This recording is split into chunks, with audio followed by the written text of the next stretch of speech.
After a year on the road, I thought I'd get tired of traveling. The endless clatter of railways, highways, and everything in between. But as my train pulled into the station at Bellariva, I felt every bit as excited as the first day of my journey. A whole year. It felt like a lifetime. The places I'd seen, the people I'd met, of course, the forgotten treasures I'd given a new lease of life along the way. I'm a restorer by trade. Bringing our most beloved possessions back to life is what I love to do. I'd been traveling for months, working my way from one town to the next, fixing everything from family heirlooms to VCRs. Bellariva was my chance to take a break. Unfortunately, that would have to wait until after I'd unpacked.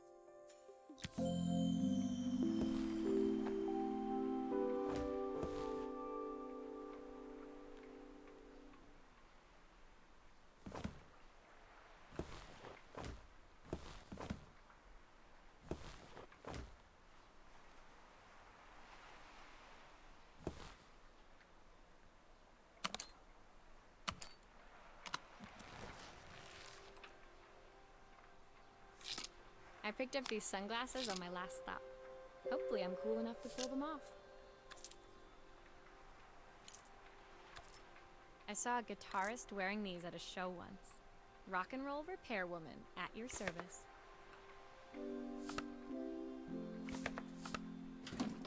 The tools of my trade. No hope of restoring things without these.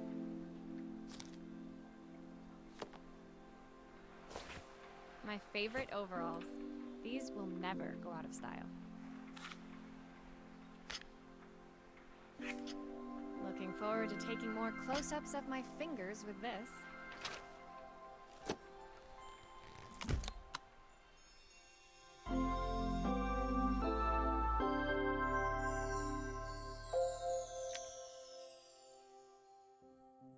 Finally, I'd made it to Bellariva. I'd come for the food festival, taking place in a few days' time. After living off TV dinners and instant ramen for the last few months, I was craving a decent meal. Of course, I'd need to earn enough money to pay for it, so I figured I'd head out the next day and find some work. My parents never wanted me to go. They wanted me to stay in their shop and have a simple, stationary life. I knew there was a world out there, beyond the four walls of our antique store, that I had to be a part of. I daydreamed constantly about the weird and wonderful places each of our antiques came from. I loved figuring out their stories, revealing the memories hidden beneath the screws and wires.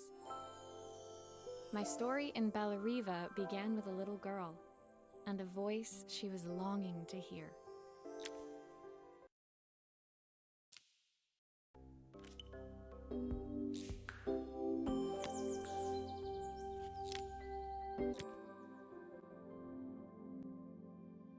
It was my first morning in Bellariva, and I couldn't wait to leave my hotel and explore. It was a quiet town, its streets and alleyways basking peacefully in the hot morning sun. In the main square, meanwhile, preparations were underway for the festival in a few days' time. As I handed out my flyers, I wondered what the people of Bellariva would need me to fix. So far, everything here seemed perfect. I was starting to worry I'd made a mistake when I felt someone tapping me on the back. Hi, I'm Izzy. Do you know how to fix things? It was a little girl, maybe 7 years old, who must have gotten hold of one of my flyers. She rummaged around in her backpack until she hauled out a battered red cassette deck. My tape is broken and I can't make it work anymore. I tried to fix it myself, but there's this metal thing in the way. Can you try?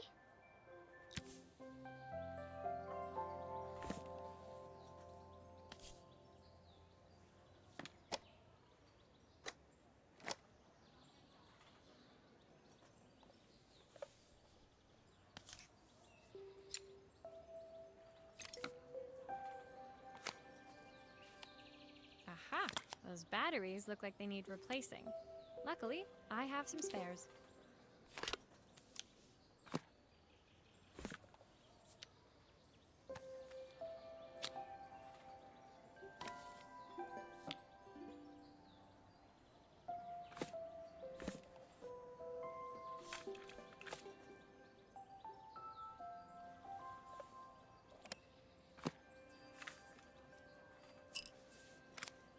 Why did you do that?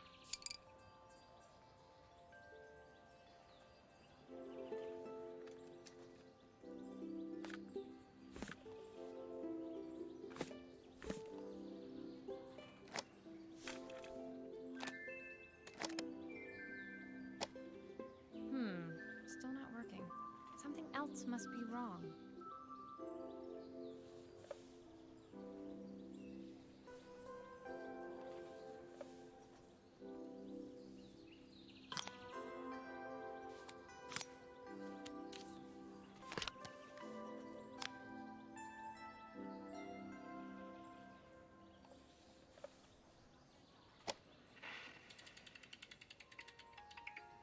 Will you dream a dream for me? If I sit by your side and hold you so tight, Should make sure I screw everything back together. I will always love you, even though we both know that we must say goodnight. Good night, my darling.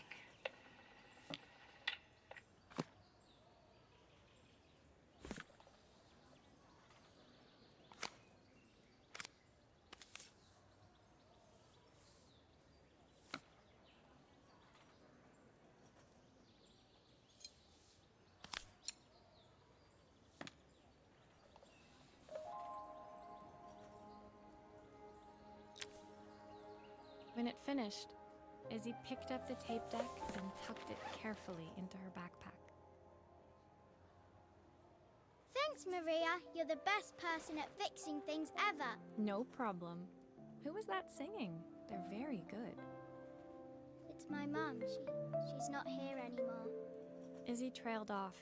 It was the kind of silence a cassette tape would never be enough to fill. When Izzy's friends called for her, she dug deep into her pockets, looking for something to pay me with. Eventually, she produced a grand total of a stick of gum, 3 mismatched buttons, and a yo-yo. I usually preferred a check, but Izzy looked so serious, I wrote out a full receipt.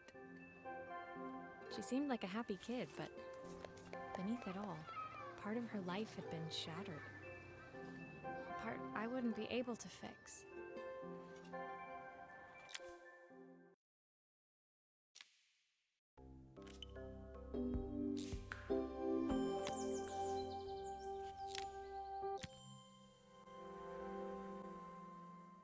My first repair complete, I spent the rest of the day doing small jobs in and around the square. I was exhausted when I got back to my hotel and found the address led me to a quaint little house, a stone's throw from the beach. Bathed in the evening light, it looked beautiful, in spite of its flaking paintwork and chipped tiles. The front door was opened by a harried-looking man, still dressed from a long day at the office. Are you Maria? My name's Joseph. I'm Isabel's father. I'm so sorry she bothered you this morning. Please, come in.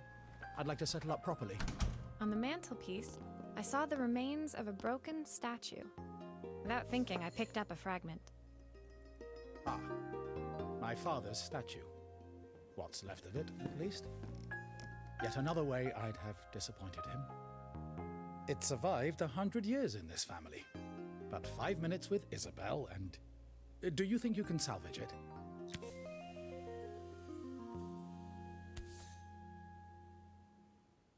Will you be able to see the glue afterwards? I don't want people seeing the cracks.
Sometimes I think my daughter should come with a warning label.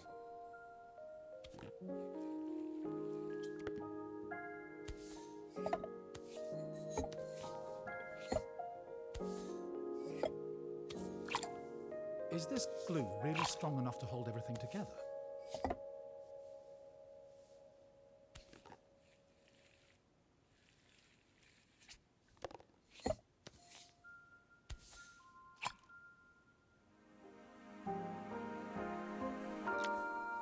Thank you, Maria.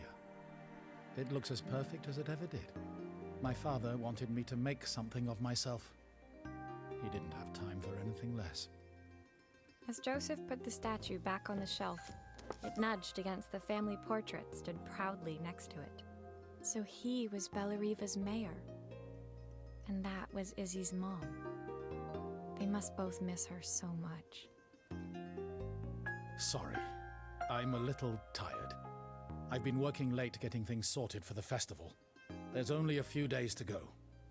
Looks like I'll be working late. Again? When I told my parents I wanted to leave, they always found an excuse to be busy, to avoid talking about it. I guess keeping themselves occupied was their way of pretending it wasn't happening. Joseph's work must have been taking up so much of his time. But maybe that was what he wanted. I just hoped he was finding enough time for Izzy, too.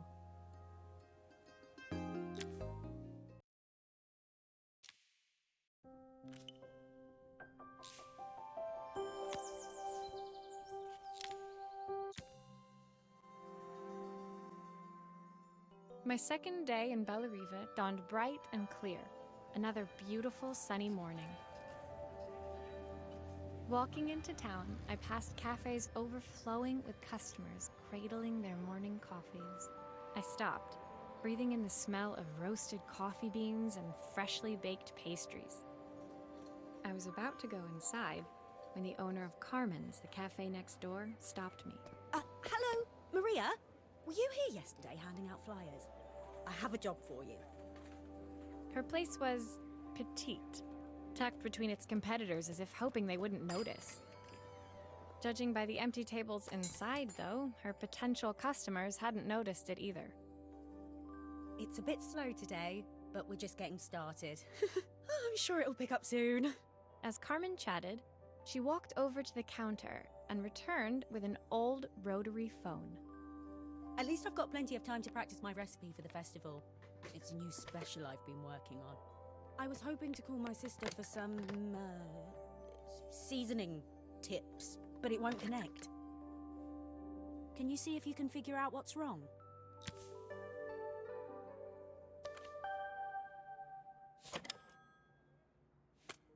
You can fix it, can't you?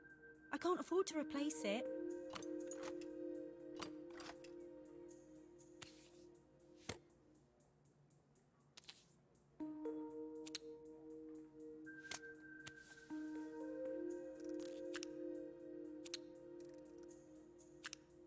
These connections aren't quite right. I should check the wiring.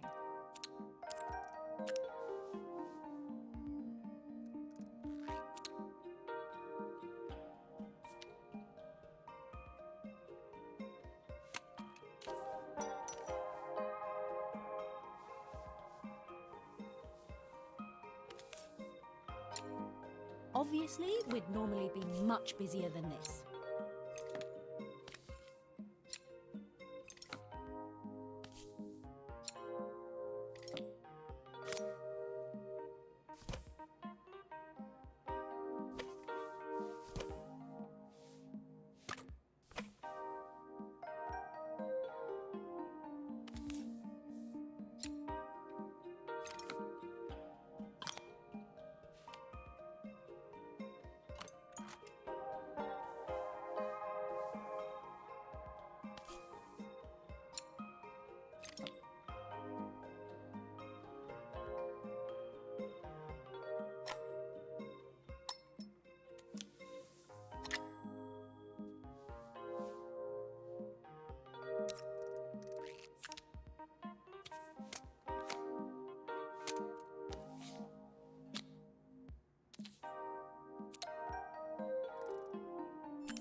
Looks like this new circuit board is all hooked up.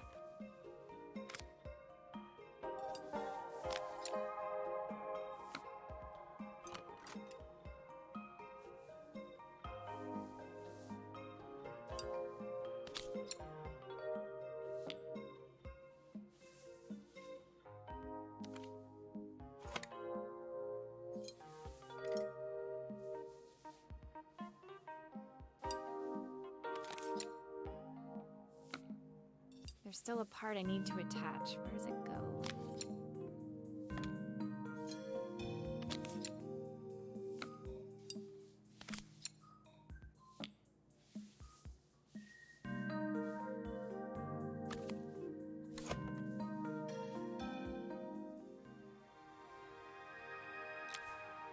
When I handed the phone back to Carmen, she seemed almost reluctant to take it from me. So it's all working now, is it? I don't have to leave it to dry or let it cool down? Nope, it's ready to go. It'll be ringing off the hook in no time. That's if I can pay my phone bill, anyway. And the rent, and the suppliers. Anyway, take a seat and I'll be right with you. Your coffee's on the house. I sat at one of the empty tables, while at the counter, Carmen had started dialing the phone. Hello? How's my favourite sister doing today? As she talked, Carmen became more and more tense. This didn't seem like a call for some cooking advice. I know I still owe you from last time, but I can't afford to take part in the festival if I don't pay. I could almost feel the eye roll at the other end of the line.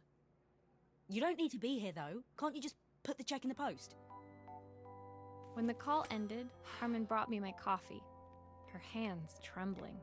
Sorry about that. My sister's decided to fly in for a visit. Oh God, I have to get ready.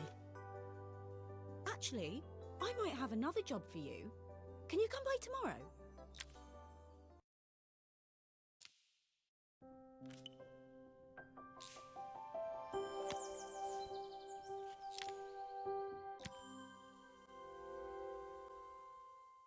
The next day, I'd promised Carmen I'd return to help her get the cafe ready for her sister's arrival.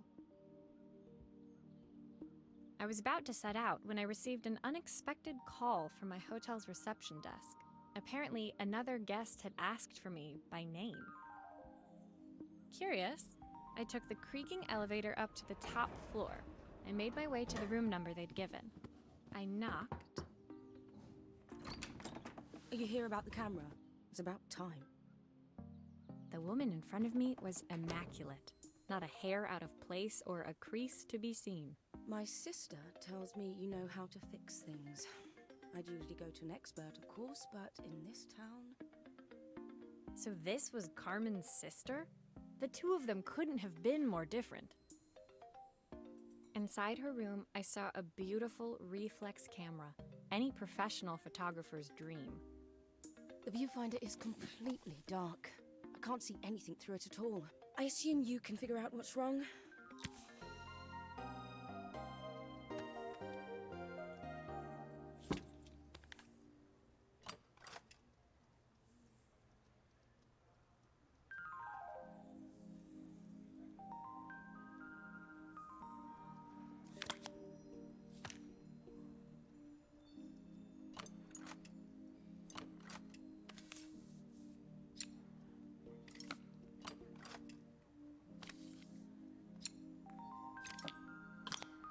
I don't suppose you've fixed anything this valuable before.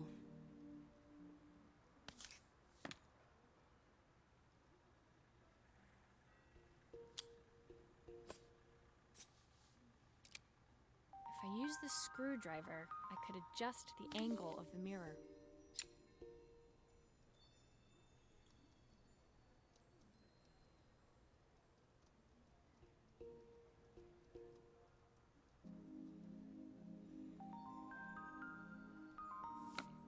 Perfect. Now the viewfinder should be working.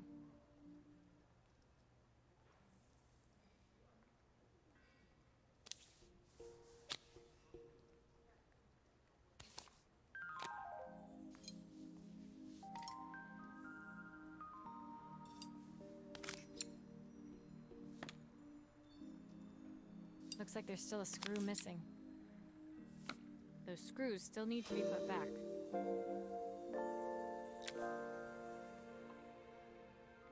I felt a pang of envy as I handed the camera to Helena. It put my disposable to shame.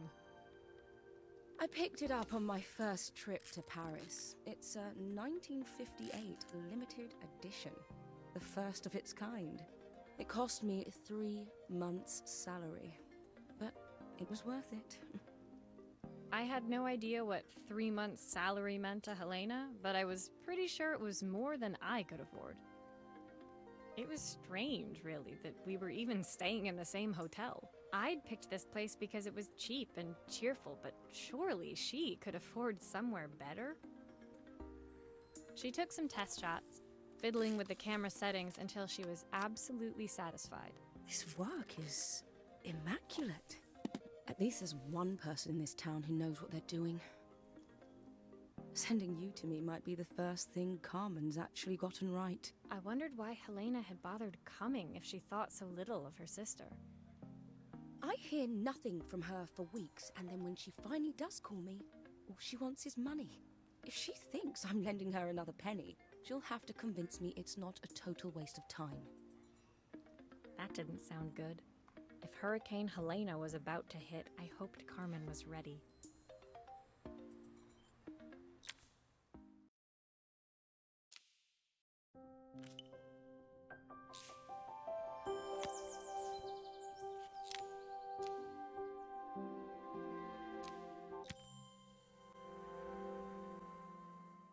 The sun was setting over Bellariva by the time I reached Carmen's cafe.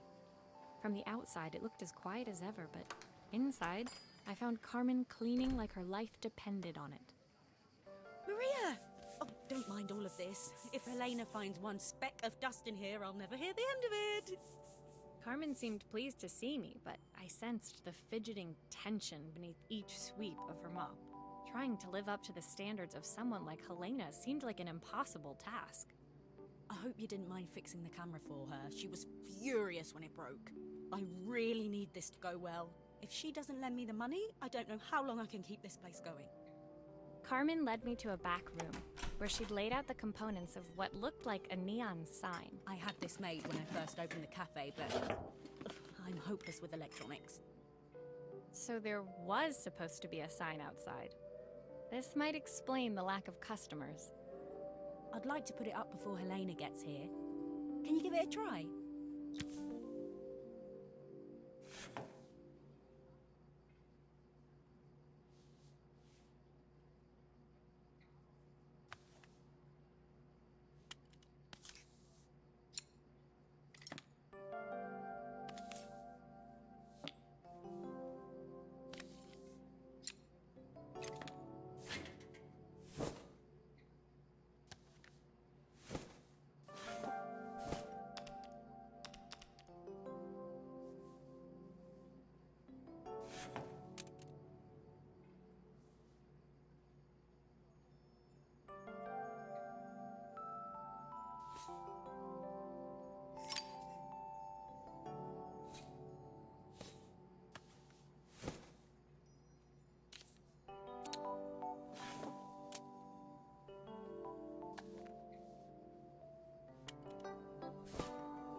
whole thing is supposed to light up.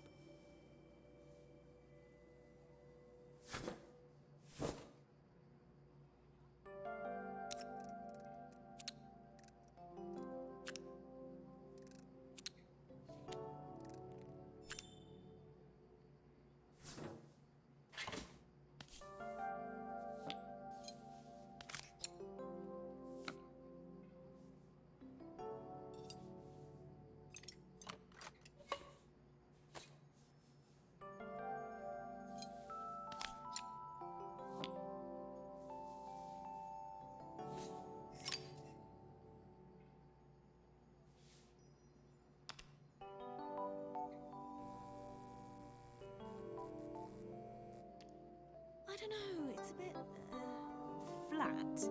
Maybe if it flashes, it'll really catch people's eye. Great idea. I think I have a spare part that could do that.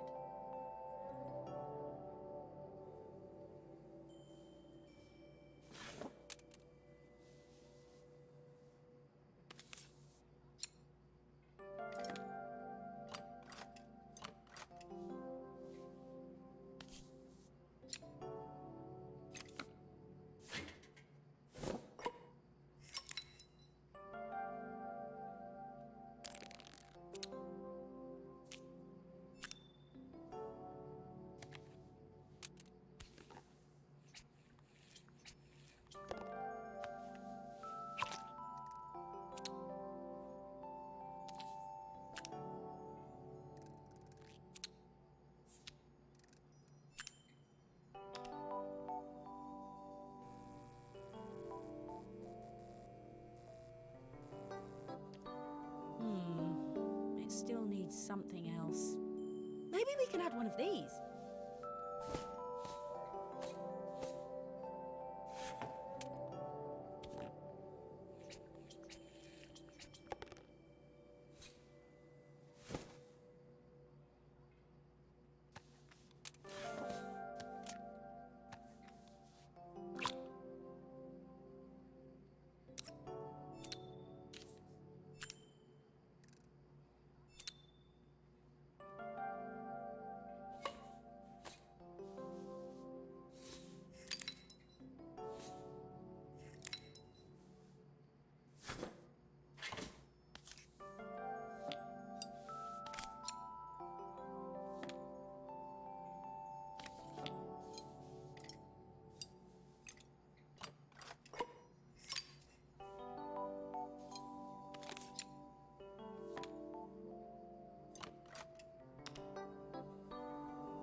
It works. I'll screw everything together again and you'll be set.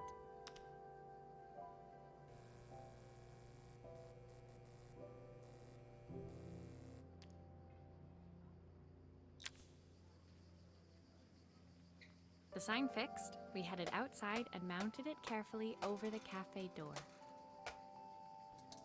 Oh, that's perfect, Maria. It looks just how I imagined it. When I had this sign made, it all seemed so simple. Oh, I can't believe I might have to give it all up. I hope I've done enough. The smile froze on her face as she spotted something over my shoulder. I turned to see. Of course, my sister owns the only cafe in this entire town that isn't actually open. For better or worse, Helena had arrived. Carmen opened her mouth to explain, but Helena swept indifferently past her.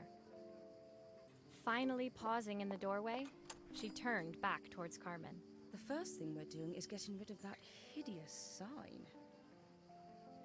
And with that, she disappeared inside. I hoped Carmen's chances of saving the cafe hadn't disappeared with her.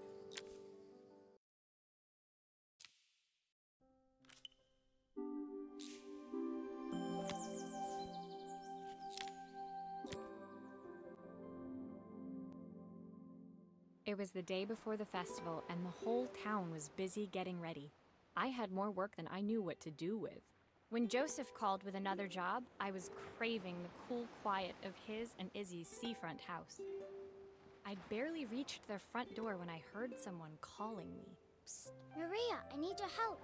Quickly, it's top secret. It was Izzy, peeking out from the side of the house. She beckoned for me to follow her. She led me through to a beautiful, unruly garden overflowing with flowers of every color. Nestled among them was a playhouse, its doorway almost completely obscured by a towering rose bush. You have to squeeze past it and breathe in real small, like this.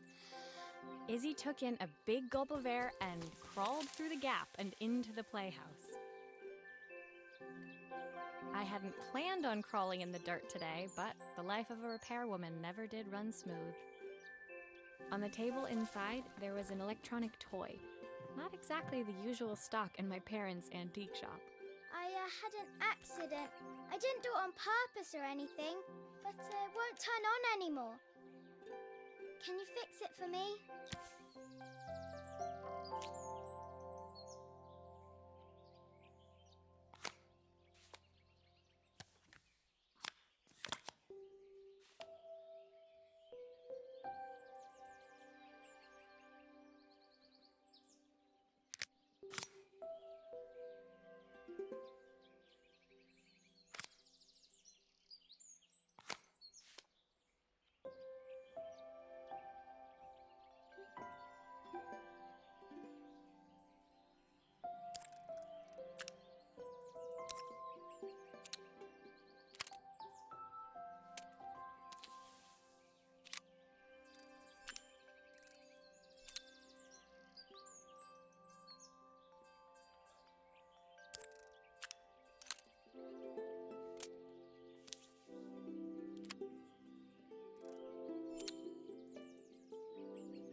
Do grown-ups play games as well?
Can you show me how to play? I tried before, but it was so hard.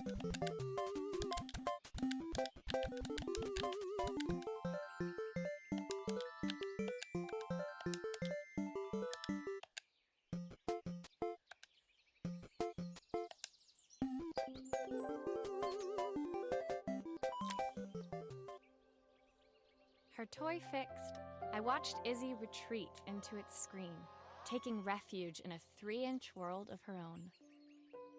Well, I'd better head inside. Your dad is waiting for me. Please don't tell him about the game. He'll think I broke it on purpose. Why would he think that? Because, well, I kind of dropped it really hard at the wall. Izzy looked down, scuffing her shoes on the worn floor of the playhouse. My dad said I have to go to this stupid festival tomorrow and put on a stupid dress, and I don't want to. All he cares about is working. He never wants to see me unless it's for his job. I'm not going. He can't make me.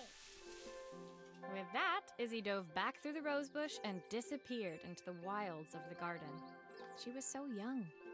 She couldn't be expected to see that her dad was struggling too. It made me think, had I really tried hard enough to understand my parents' point of view? I was so focused on the adventures ahead of me. Maybe I didn't care enough about leaving them behind.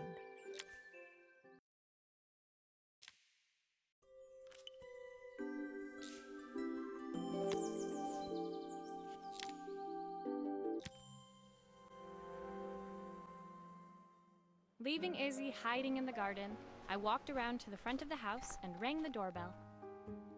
It was only then I noticed my favorite overalls covered in grass stains. I scrubbed desperately, but it was too late.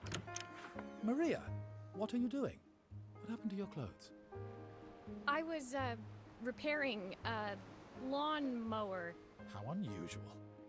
Well, do come in. The job I've got for you is a little more delicate. Totally embarrassed, I walked into an orderly room filled with papers and ledgers. So this was his office. You must be so busy getting ready for the festival. Are you looking forward to it? Of course. It's traditional for the mayor to judge food from every cafe and restaurant in town. I'll be declaring the best chef in Bella Riva by this time tomorrow. Speaking of which... He unclipped the watch from his wrist and very carefully handed it to me. I'll have a tight schedule to follow, but my watch stopped working a while ago. Could you see if you can make it tick again?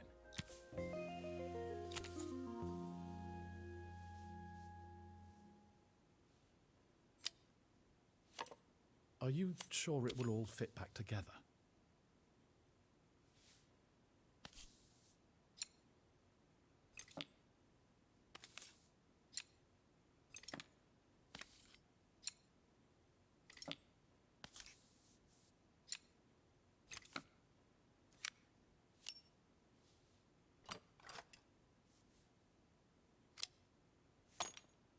The main plate has completely cracked. I'll need to replace it. The cogs look good, though. If I'm careful, I can reuse those.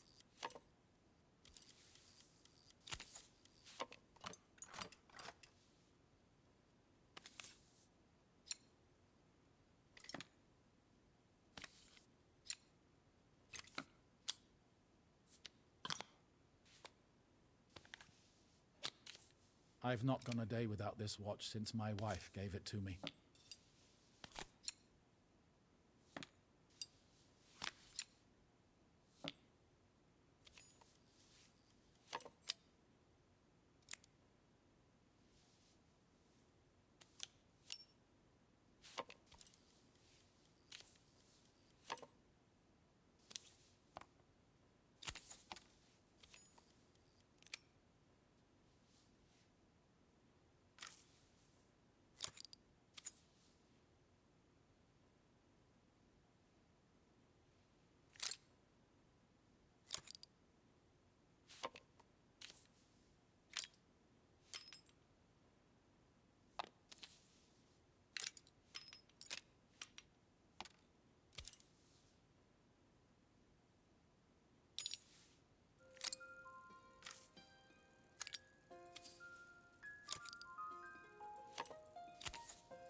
As I handed the watch back to Joseph, my fingers traced over the engraving on the back. I hoped fixing this was one small way I could help him move forward. I can't believe it's working, Maria. Thank you. My wife was a brilliant woman. Feeling this ticking on my wrist, it makes me feel like she's still here. Watches measure minutes and hours like they're infinite. I didn't know we had so little time. Even with Isabel, I barely see her. And when I do, she acts like she hates me. Just then, the phone rang. Even when he was at home, his work was never done. Sorry, Maria. I have to take this. I'll see you at the festival tomorrow. As I left, I turned and saw him pacing the floor of his office, his watch glinting in the afternoon sun. I hoped its quiet ticking would at least bring him some peace during the busy days to come.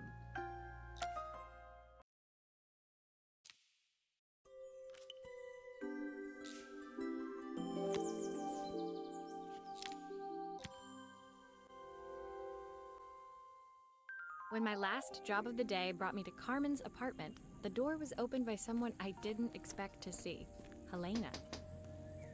Sorry for inflicting this mess on you. Carmen's never seen a knickknack she doesn't want to buy, apparently. Carmen's apartment was a little chaotic, but totally charming. It was easy to imagine her living in a place like this. It definitely wasn't Helena's style. She seemed more upmarket than flea market. I wondered why she was even here. We're having a clear out, or at least I am. Carmen's not helping, as usual. There's a market at the festival tomorrow. I'm selling some of these things to make her some money. She says she has nothing when there's all this stuff right under her nose. Helena stepped delicately past the items on the floor and reached down to pick up one from the pile. Look at this slide projector. Our parents treasured it, but Carmen treats it like a piece of junk. Can you take a look?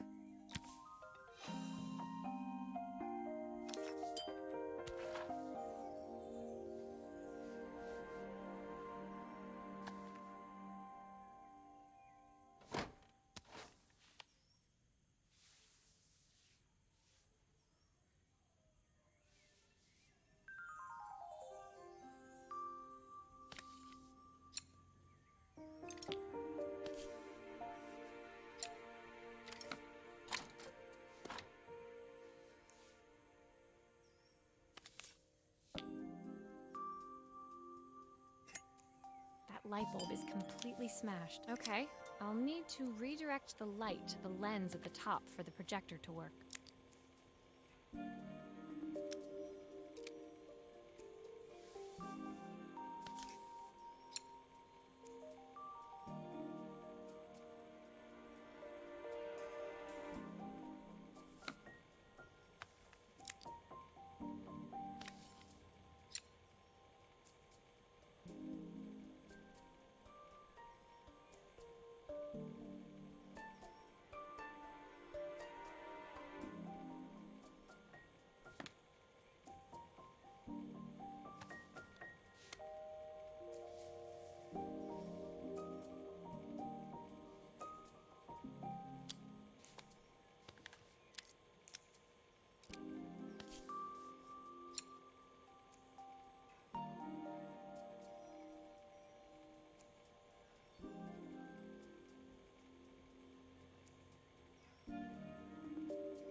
Oh, typical. Carmen's even managed to get a slide stuck in here. I was so excited when I moved to the city. Carmen, she looks so sad.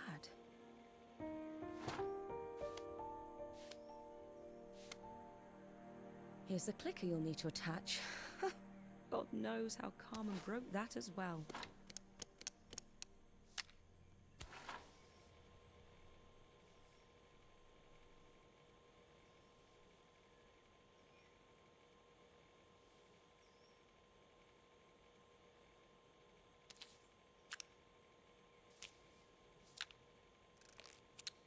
Still a few parts missing.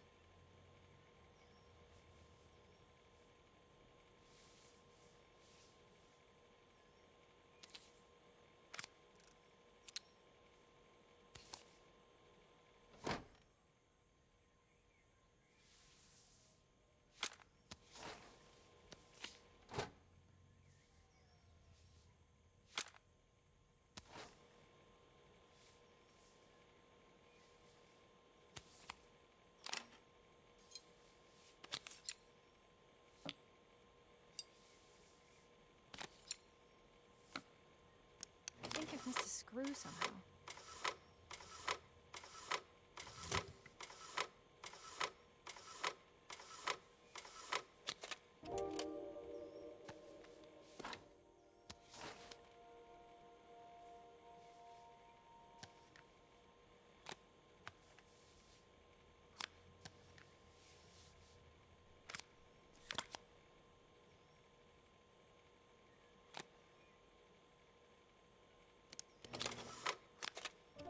When we were younger, Carmen was always following me around. I think I've missed a screw somehow.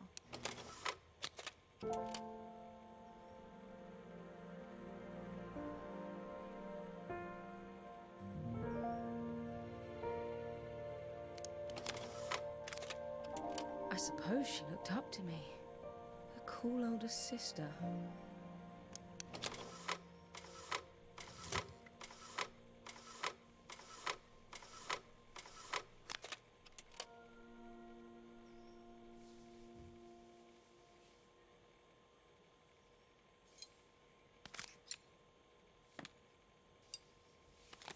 Those screws still need to be put back.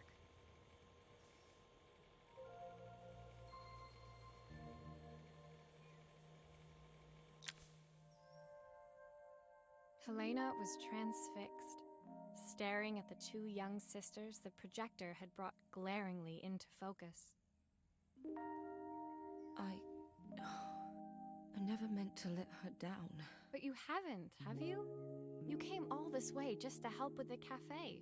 Plus the money. That's the problem. There is no money. I lost my job a few months ago. My savings are almost gone. I have nothing. Carmen thinks I'll throw my checkbook at her bad decisions and make them okay. But I can't. Not this time. You know, the funny thing is, I came here wanting to tell her the truth. But she's so infuriating. How can I ask her for help when all she cares about is herself?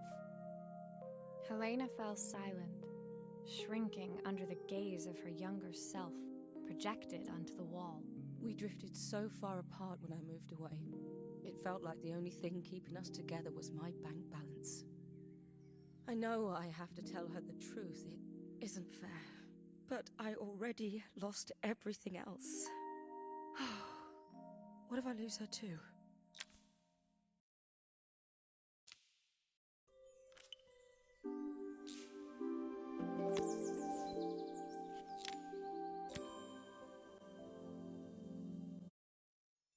The day of the festival finally came, and after all my hard work, I was ready to put down my tools and pick up a fork. The smell as I entered the main square was incredible. Each stall was selling food even more delicious than the last. The competition would start any minute. Most stall holders were waiting anxiously for the mayor to pay them a visit. All of them, that was, except Carmen, who was still frantically chopping vegetables and stirring pots. Maria! Thank God you're here. Can I ask you the world's biggest favour? Helena was supposed to help me run the stall today, but she never turned up. Probably too ashamed to show her face. I can't believe she lied to me. Carmen was stirring so furiously, she was in danger of tipping the pot over altogether. The mayor will be here any minute for the judging, but I'm almost out of my special. She wasn't really going to ask me, was she? Not on my day off. I have a stove ready to build and everything. Can you set it up and make me a spare batch?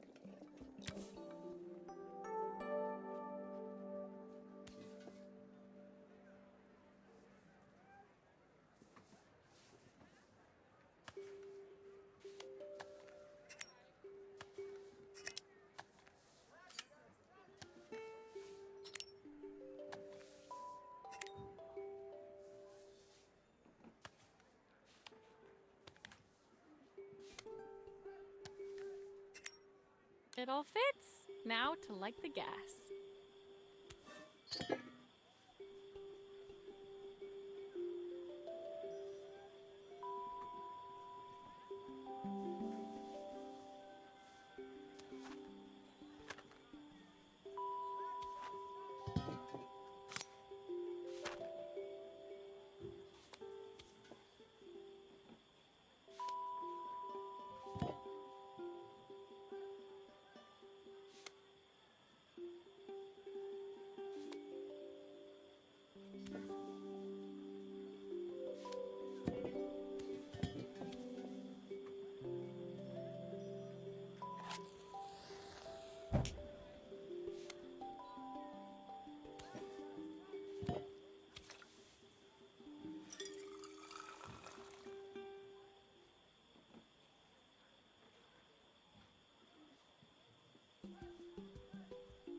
I think that pot is really boiling now. Smells great if I say so myself.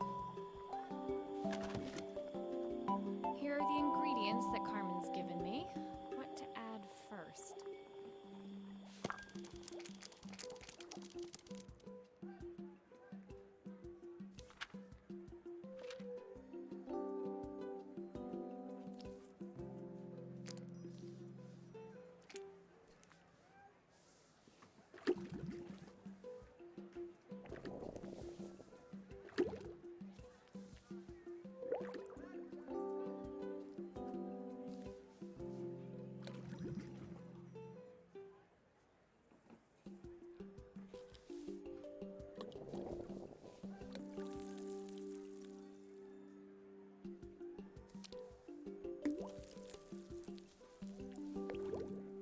Looks good. I'll scoop a spoonful when I'm ready to serve.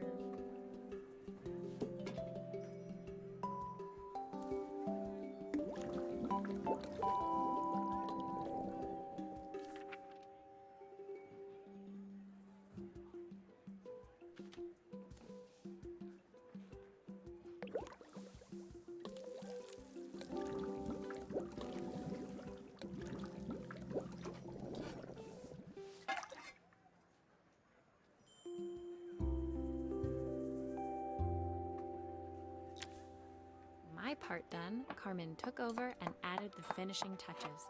It was just in time, as a moment later, Joseph arrived with Izzy in tow. Carmen anxiously handed them both a serving. That was so tasty. Can I have some more, please? Well, you've certainly earned yourself a loyal customer in my daughter. We have a few more meals to taste, but so far you are one of the best. Good luck. Joseph and Izzy looked so happy together. Maybe the festival was doing them some good after all. Carmen, on the other hand, seemed annoyed. But why, when it had all gone so well?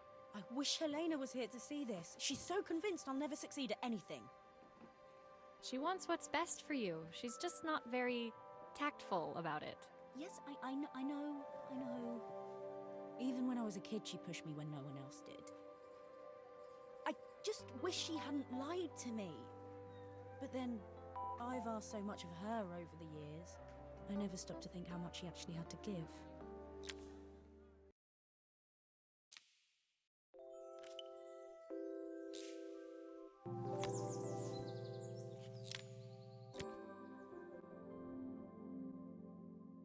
The festival finished. I only had one day left before I had to catch my train and leave Bella Riva behind.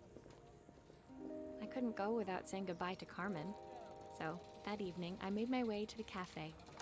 It was unrecognizable. She'd done it. Best food in Bella Riva. Half the town was outside waiting to see what the fuss was about. Maria! Maria! My favorite sous chef. Come on through. It was Carmen, acting every inch the successful cafe owner she deserved to be. Even Helena was there, serving the coffees. This was the last place I expected to see her after yesterday's drama. Carmen led me through to a balcony upstairs, where she brought out an old record player. I found out where Helena was on the day of the festival. She was selling her camera to clear the cafe's debts. But then she didn't have much left for herself. So, I've asked her to come and stay with me for a while. We have a lot of catching up to do. I wanted to give her this, to cheer her up. We listened to it all the time when we were kids. Do you think it has one last tune in it? Okay, let's see what happens when we turn this on. The speaker isn't connected properly. I should check the wiring.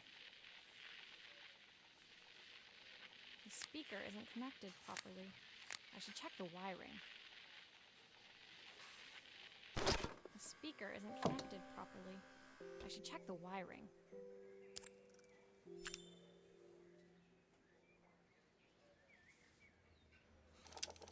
The speaker isn't connected properly. I should check the wiring. The speaker isn't connected properly. I should check the wiring.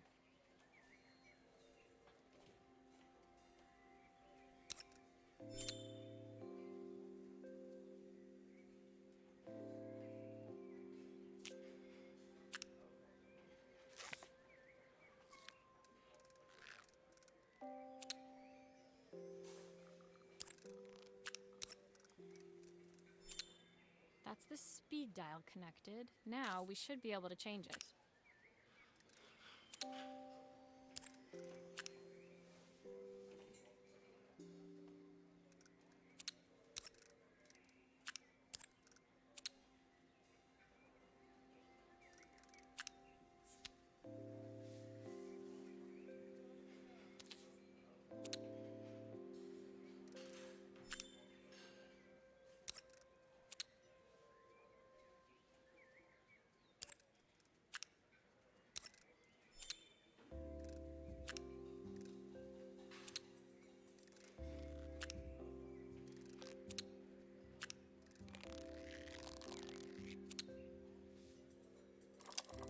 The speaker isn't connected properly.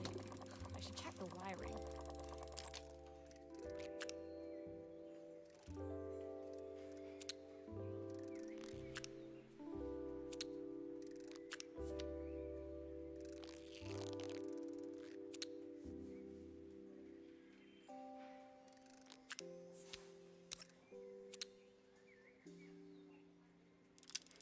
The speaker isn't connected properly. I should check the wiring. The speaker isn't connected properly. I should check the wiring.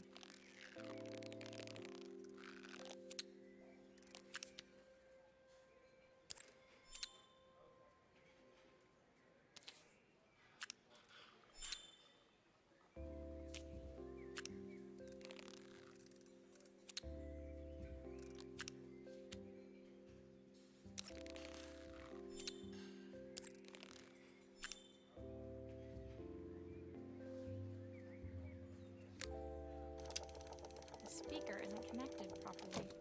I should check the wiring.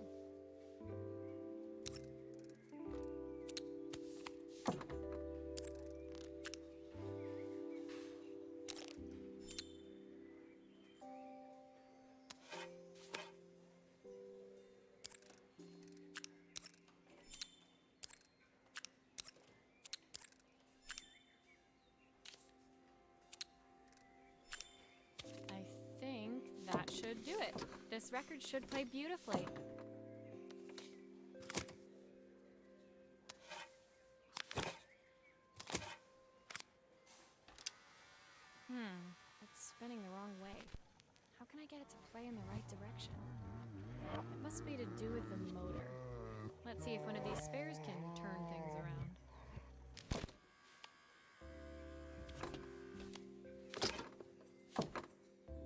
problem? This wiring isn't connected properly. If I turn the volume up, I should be able to hear it now. The speaker isn't connected properly. I should check the wiring.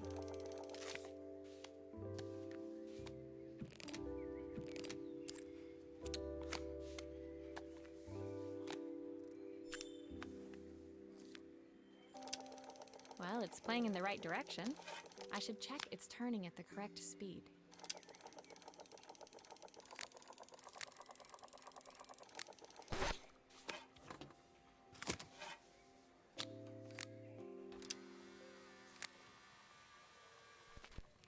What will remain of these days? The sweetest words I've ever heard.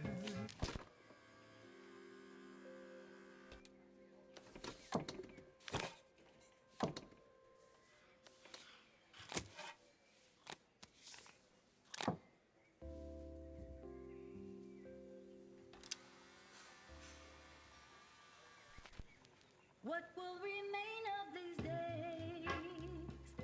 The sweetest words. The record player's crackling tune must have caught Helena's ear, as she appeared a few moments later. Is that my old record player? I can't believe you've kept it all these years, Carmen. Leaning over the music, they looked just like the young sisters the slide projector had preserved all these years, inseparable once again. Carmen told me about your camera. That was a really generous thing to do. I loved that camera, but I love my sister more. Now it's her time to be the person she wants to be. I'm going to stay here with her for a while. Make up for lost time. Carmen and Helena's relationship wasn't suddenly going to be perfect, but they were both prepared to try. And to think, it had all started because of a call Carmen made about some seasoning tips. I guess in the end, maybe it wasn't so hard to just pick up the phone and dial. I hadn't spoken to my own parents in a year. I wanted to hear their voices more than the silence between us. I guess in the end, maybe it was that the silence between us was so cavernous. I didn't know how I'd ever find the words to bridge it.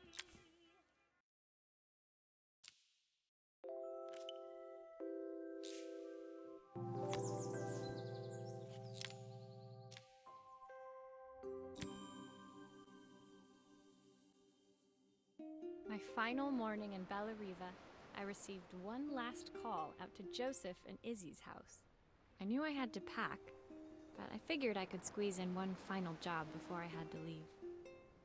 When I arrived, I found Joseph tidying up his wilderness of a garden. The playhouse was already cleared. Inside, I could see Izzy happily testing out her screw-driving skills on the back of her cassette deck. You've made quite the impression. Izzy, tells me she's going to be a repairwoman like Maria. I'm sure she could be anything she wanted if she put her mind to it. She could. She's a brilliant child.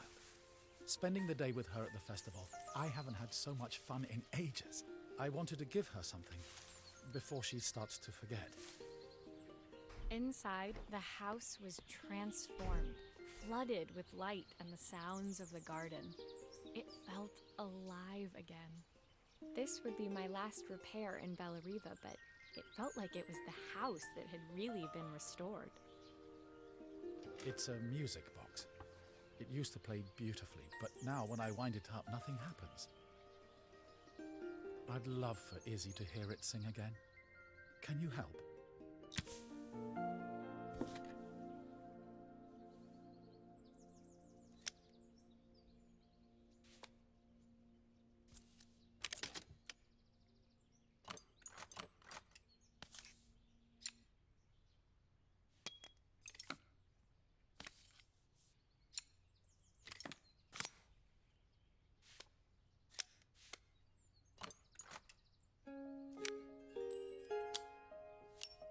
Maria, could you add this family picture of us?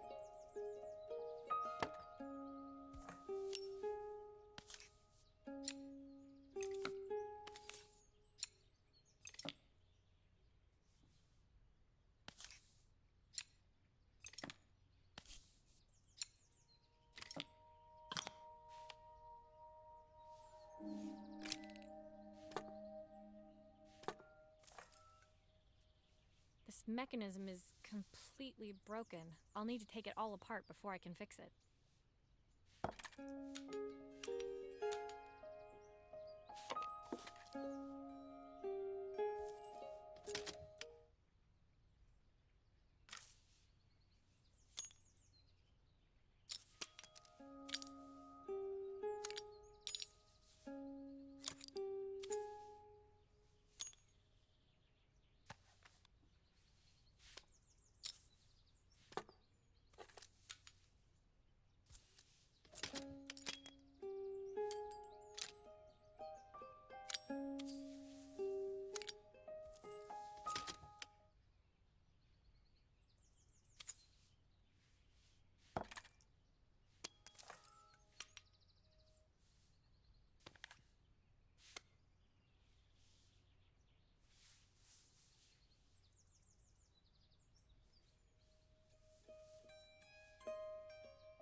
Perfect.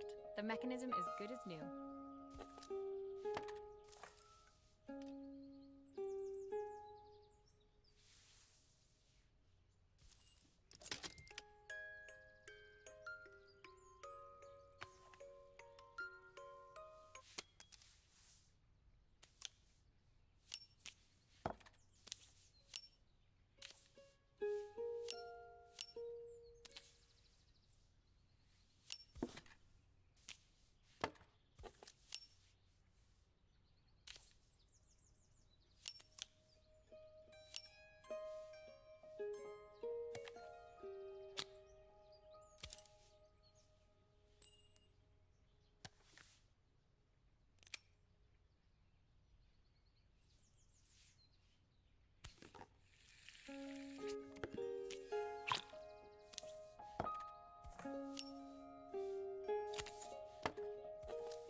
Those screws still need to be put back.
think that's everything back together again.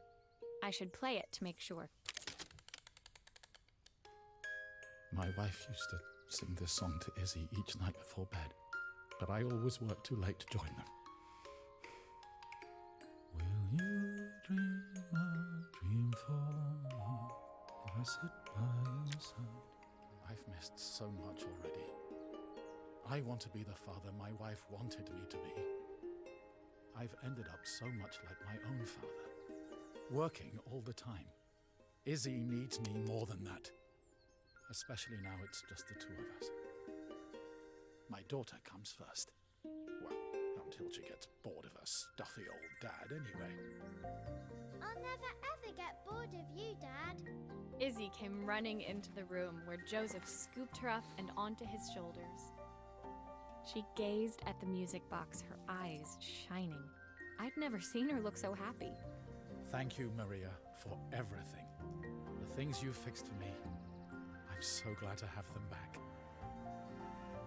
Joseph was a good father, and I could tell he was determined to be an even better one. When it came down to it, that was all any of us wanted. A second chance to make something right. My time in Bellariva was almost over, but before I left, I knew there was something of my own I needed to fix.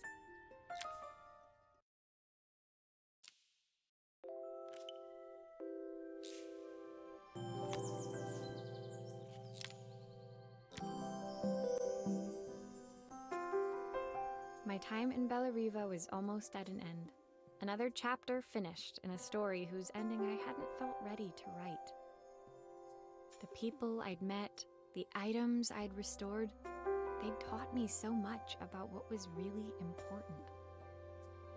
Pulling out my suitcase from beneath the bed, I remembered the day I stole it from my parents' shop, the day I left.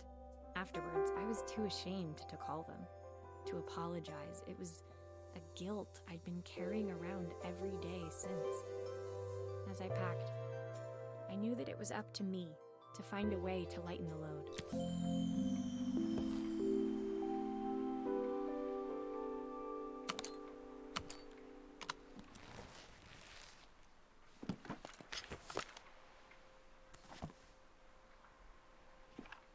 Joseph's idea of light reading for the train.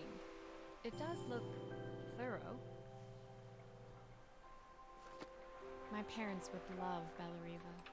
Maybe I can convince them to make the trip. Helena gave me these designer shirts. Not sure I'll pull them off as well as she does. Izzy gave me this in exchange for my repair manual. She'll be a pro in no time.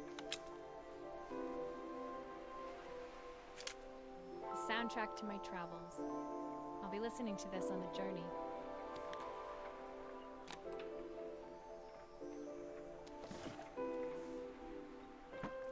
The recipe for Carmen's special. I'm under strict instructions to guard it with my life. My train ticket. I can't believe it's time to leave Bellariva behind. My suitcase was full, but it was my heart that felt heavy as I made my way to the station. I was sorry to be leaving Bellariva behind, but I hoped that in my own small way I'd made a difference. Helena and Carmen's reunion was possible because they'd learned to overcome their differences. Joseph had realized he shouldn't let his grief or his work get in the way of his relationship with Izzy. They'd each learned to see things from someone else's perspective. Maybe it was time I saw things through my parents' eyes. I knew it would be easier to jump on the next train, put even more distance between us, but I finally felt ready to talk to them. I just didn't know if they would feel the same. Did I even remember their number? I wasn't sure until I reached for the phone and it all came flooding back.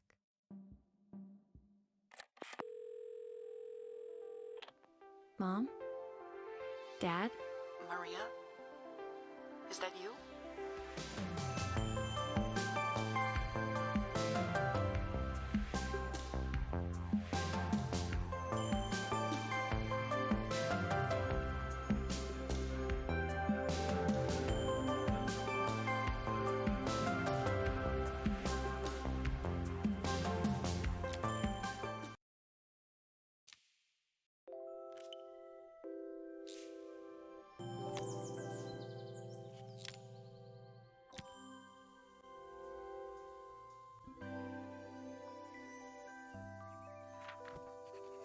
Dear Maria, Carmen here. Sorry I haven't written. The cafe's been absolutely manic since you left. Luckily, I have Helena here to help. You wouldn't recognise her. She's like a new woman. She's always running round, taking orders and making drinks.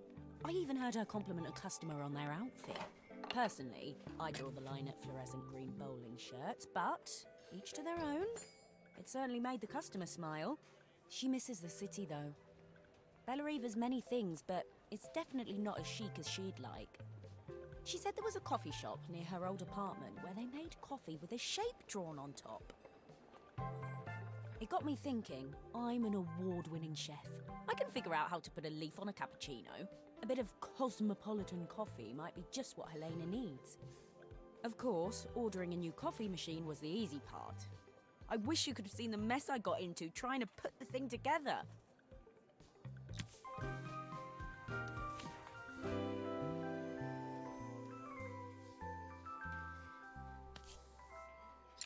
I saw Maria use her screwdriver a million times. Taking this apart will be easy.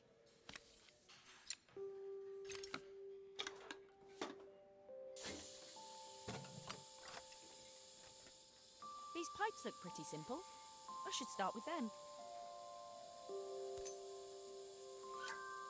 Oh, I wish Maria was here. She'd know how to put these pipes together.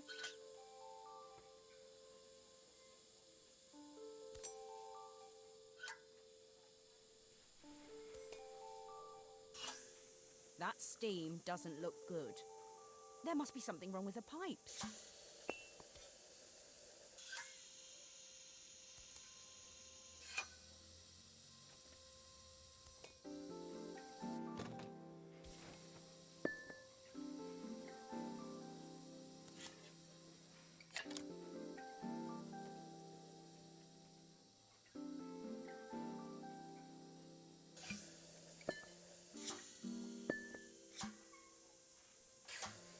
How can there be so much steam? Ugh, I'm getting soaked.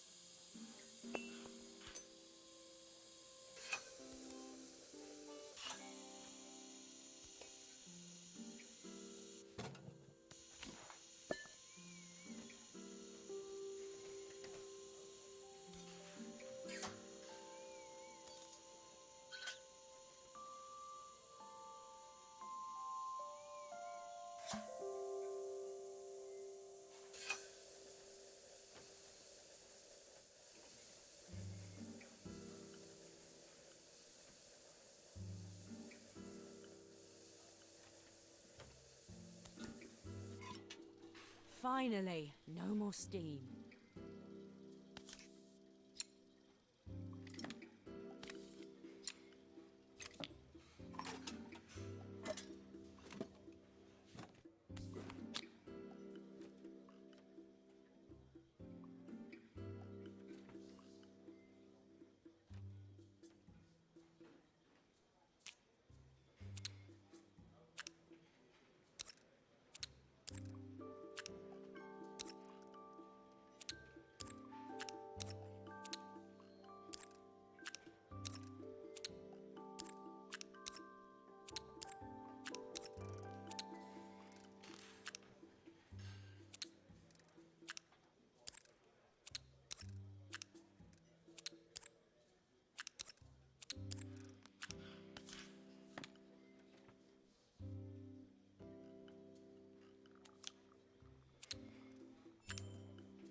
Looks like I've forgotten a screw. I think that's everything. Better test the buttons, just to make sure.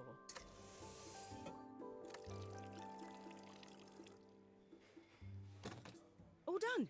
Piece of cake. Time to make my first coffee, I think.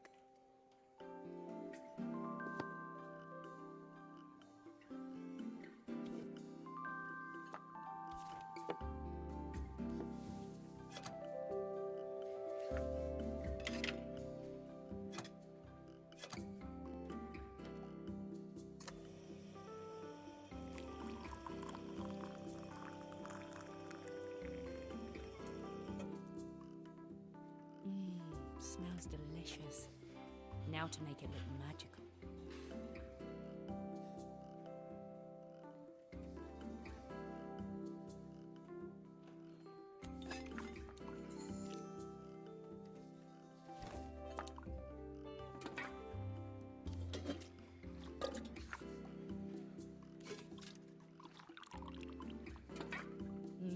A perfect coffee. All it needs is a saucer and a couple of Helena's favourite biscuits.